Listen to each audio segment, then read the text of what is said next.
same as PKSA.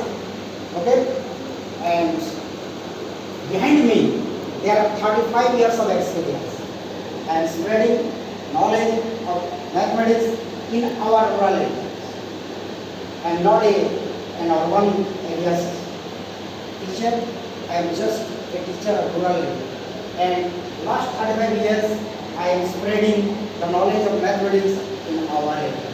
Yes, now I am getting an opportunity to stand over in front of you, and you, my dear students, are most knowledgeable, and I want to spread my knowledge in throughout our country, throughout our India, and this is the best platform for Sigma is.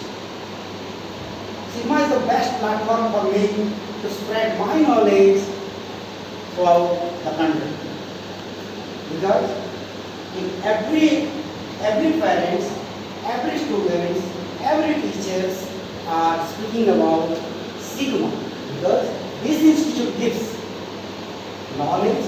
So technically, this institute gives the knowledge and solve problems in a simplest way, that is the music. And I hope I will also explain everything in a simple manner to you, so that you can understand, you can grasp, you can activate your minds, your knowledge, and you can reflect everything in your life. So my dear students, now I will start solving a problems based on inverse trigonometric function. Okay, are you ready? Yes, I am also ready. Now, this is my problem.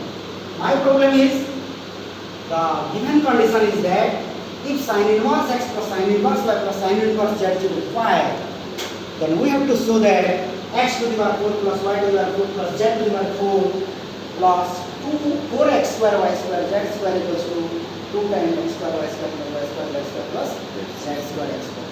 Are you ready? Yes. Now start to solve this problem. Good. Given condition is that since sin inverse x plus sin inverse y plus sin inverse z that equals to 5, what you can do, take sin inverse z to the right hand side. What you will get? Sin inverse x plus sin inverse y, that becomes 5 minus